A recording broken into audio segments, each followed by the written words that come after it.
For example, if you marry an ungodly man, why wouldn't you expect him to cheat on you? Since he's ungodly, what else would you want him to be doing? Would you expect someone who is ungodly to be living righteously? It is not possible.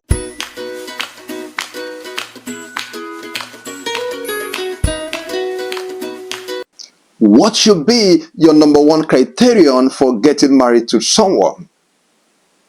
Would that be getting married to a lady simply because she is gorgeously stunning, or getting married to a man simply because he is extremely handsome? I am not saying that getting married to a beautiful or a handsome person is a wrong thing. It's not a wrong thing. It's not a bad idea. But it shouldn't be your number one criterion. Or would that be getting married to someone who is extremely wealthy? That is not also a bad thing to do. But before you make that your number one criterion, you need to ask yourself this question. What happens if tomorrow this man or this woman gets to lose all their finances? What happens if this person makes a very bad financial decision that will cost him all his fortune? Will you still be in that marriage? And if you are still in that marriage, will you be happy and fulfilled being in that marriage?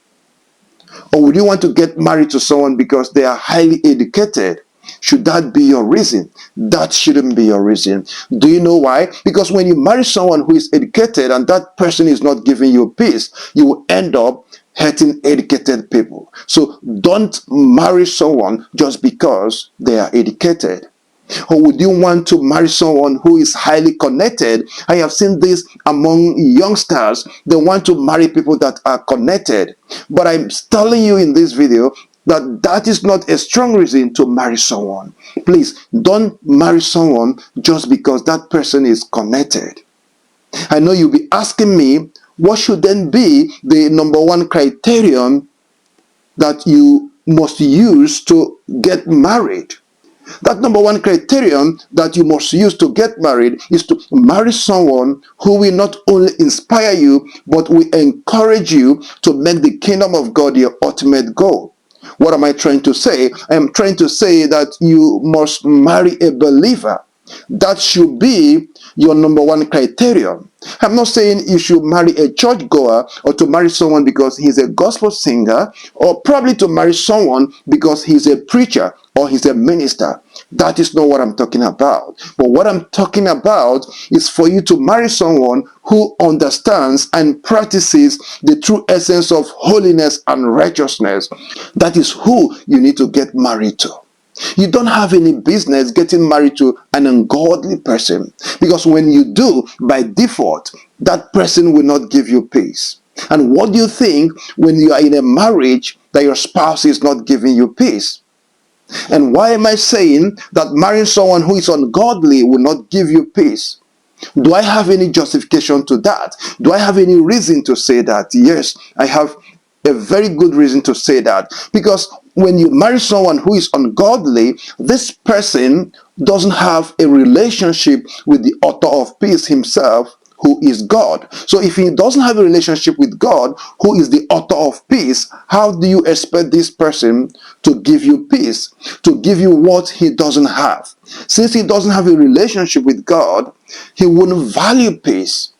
He'll be doing things that would definitely bring problems and troubles in your home. For example, if you marry an ungodly man, why wouldn't you expect him to cheat on you?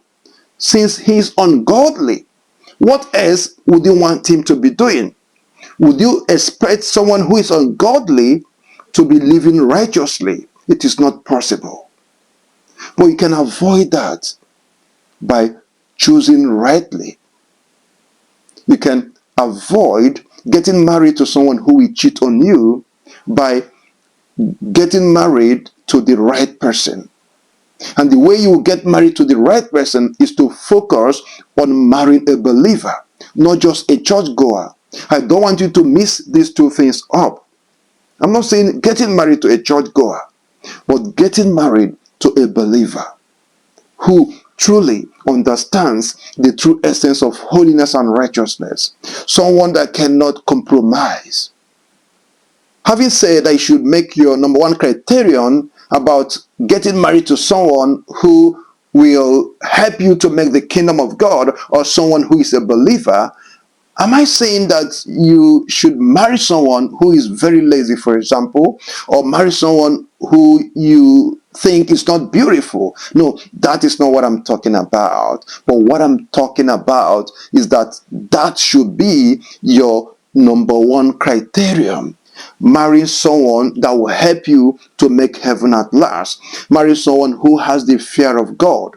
Marry someone who understands what holiness is all about, who understands what righteousness is all about. Marry someone who wants to be in a marriage, who wants to honor God and respect God in his or her marriage. That is the first thing that I want you to consider.